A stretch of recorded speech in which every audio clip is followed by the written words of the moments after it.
to do the 5-minute university on emergency preparedness.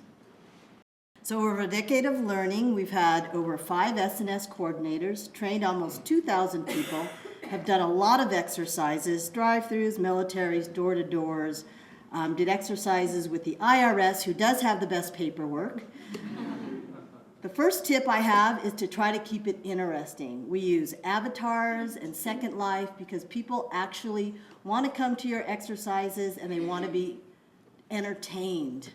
We use interesting photos. This is depicting a crop duster over our county using topo maps and wind direction overlays. Depending on who shows up at your exercise, they really appreciate this detail. We did a PPE fashion show where we played Motown music. People get ready. Get ready because here I come. And we had the fire department come demonstrate levels A, B, and C.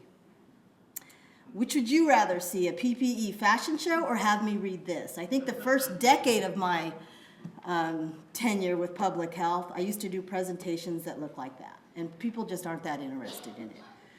I feel like I have to do a lot of gimmicks, so we do the zombie apocalypse that the CDC has put out.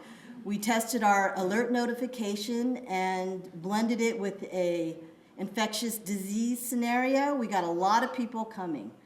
Another tip that I have is to be strategic. Similar to the other counties, we're counting in California that has about 1.5 million people. I focus on our 3 largest cities, because in my county, that's 2/3 of the population and 1 million people. I'm real practical. We need security, like somebody else said in our SNS plan, so I partner with the police departments. We have 13 incorporated cities. Initially, they used to bring police officers, but now they just can't afford it. For staffing, we've linked our 118 job action sheets to civil service classifications.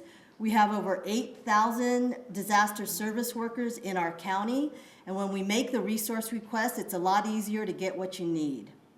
We test our staffing plans, which says we're going to use a DMAT team, a deployable medical asset team, to help us.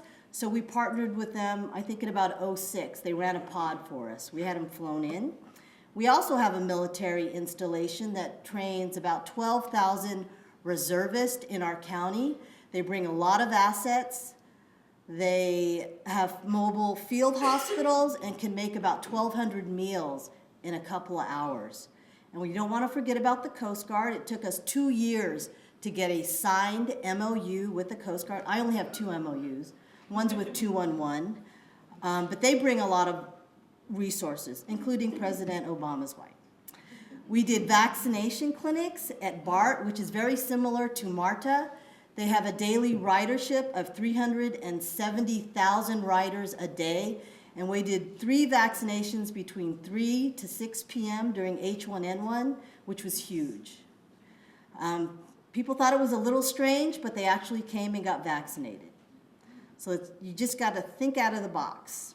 Try to keep it simple. I think initially we added so many things in our exercises that we learned to keep it simple, because at some point you start evaluating your artificialities, and that doesn't make any sense. You want to evaluate plans and procedures.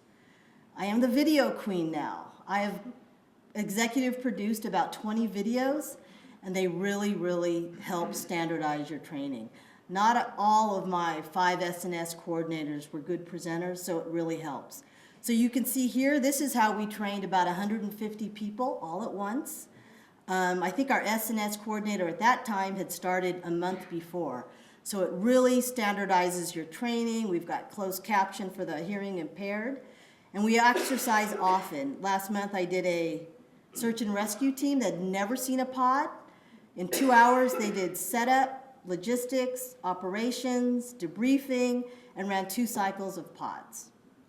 So this session is dedicated to Father Guido Sarducci for the 5-minute university.